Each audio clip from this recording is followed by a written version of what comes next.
Hello guys, कैसे हैं आप सब दोस्तों। यदि आप नेक्स्ट ईयर 2024 में दिल्ली से डीएलएड जेबीटी कोर्स करना चाहते हैं तो इस कोर्स में एडमिशन का क्या प्रोसेस है, क्या एज लिमिट निर्धारित किया गया है, ठीक है ना, क्या एलिजिबिलिटी क्राइटेरिया है, आपके क्लास 12th में कितने % होने चाहिए दिल्ली जेबीटी का फॉर्म भरने के लिए। हर साल दोस्तों दिल्ली में डीएलएड कोर्स का एडमिशन कब स्टार्ट होते हैं, ठीक ना, एंट्रेंस एग्जाम कब होंगे, ये भी मैं आपको बताऊंगा गाइस। सिलेबस कैसे आप लोग डिटेल वाला डाउनलोड कर सकते हैं, ठीक ना, एग्जाम पैटर्न क्या है, कैसे आपको तैयारी करना है। क्योंकि दिल्ली में दोस्तों अगर आप डीएलएड कोर्स की तैयारी करना चाहते हो तो एक ही तरीका है आपके पास, सेल्फ स्टडी, क्योंकि इसके लिए कोई ऑनलाइन पेड कोर्स नहीं बेचता है, ठीक ना। अगर होता तो मैं जरूर आपको बताता।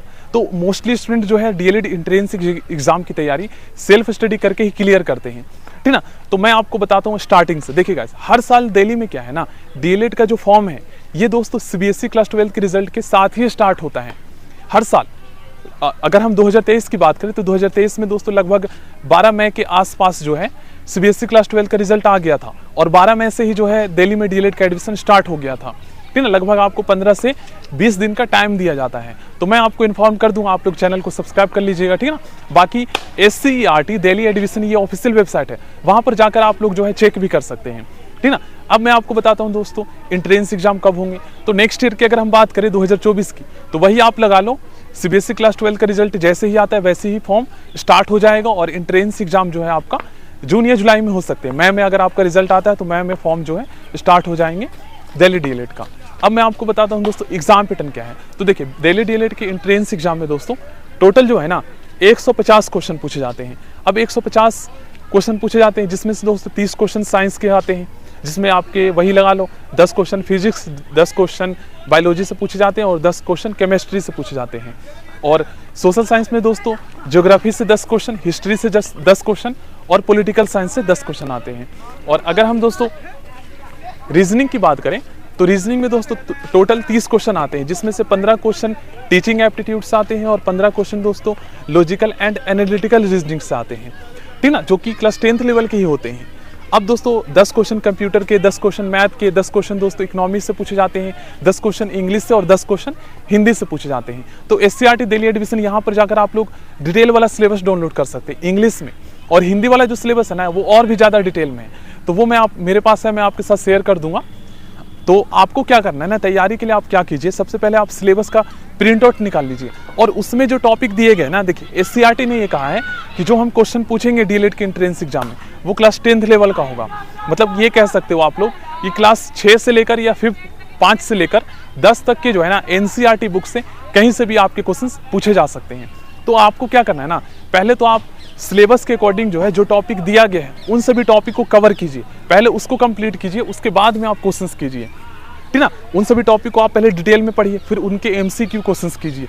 इस तरीके से अगर आप तैयारी करते हैं तो इजीली आपका एग्जाम क्लियर हो सकता है। अब मैं आपको बता देता हूँ 150 में से आपको कितने नंबर लाने होंगे। तो अगर आप गाइस जनरल कैटेगरी से बिलोंग करते हो तो 150 में से आपको 100 लाना होगा, क्योंकि नेक्स्ट ईयर कॉम्पिटिशन बढ़ेगा। हर साल हर 2 से 3 हज़ार स्टूडेंट ज़्यादा फॉर्म भरते हैं। अगर आप गाइस OBC कैटेगरी या EWS कैटेगरी से बिलोंग करते हो तो आपको कम से कम जो है यहाँ पर 90 तक आपको लाना होगा। SC कैटेगरी से बिलोंग करते हो तो 85, ST के लिए 80, और अगर आप जो स्टूडेंट PS कैटेगरी से बिलोंग करते हैं, PWD कैटेगरी से बिलोंग करते हैं, उनको कम से कम 70 लाना होगा, ठीक है ना। चलिए अब हम बात करते हैं कि गवर्नमेंट डाइट कॉलेज की जो है फीस कितनी होती है। तो फीस दोस्तों बहुत ही कम होता है, 16,000 रुपये होता है टोटल 2 ईयर की फीस गवर्नमेंट डाइट कॉलेज की। और प्राइवेट कॉलेज की भी फीस काफ़ी कम है दिल्ली में, अदर स्टेट के मुकाबले अगर देखा जाए तो। दिल्ली में दोस्तों प्राइवेट कॉलेज की फीस 75,000 रुपीज़ है, इससे 1 रुपये ज़्यादा चार्ज नहीं कर सकते हैं, बहुत कम है। अब दोस्तों कौन सा प्राइवेट कॉलेज रिकॉग्नाइज है, मान्यता प्राप्त है, ये भी आपको पता होना चाहिए। तो SCERT ने दोस्तों जो प्रोस्पेक्टस जारी किया है ऑफिशियल वाला, उस प्रोस्पेक्टस को आप डाउनलोड कीजिएगा ना, तो उसमें लगभग 20 से 25 कॉलेज प्राइवेट दिए हैं, वो सारे रिकॉग्नाइज हैं। तो आप जब ऑनलाइन फॉर्म भरते हैं ना तो उस टाइम पे आपको ध्यान में रखना होता है। जैसे देखिए जब आप ऑनलाइन एप्लीकेशन फॉर्म फिल करेंगे तो उस टाइम पे आपके पास ऑप्शन आएगा कॉलेज चॉइस का। अब ये 2-3 बार आपको ऑप्शन दिया जाता है। जैसे मान लीजिए आपको ऐसा लगता है कि आपके एंट्रेंस एग्जाम में काफ़ी अच्छे नंबर आ जाएंगे, जिस वजह से आपको ये लगता है कि चलो भाई मैं गवर्नमेंट डाइट से ही इस कोर्स को करूँगा।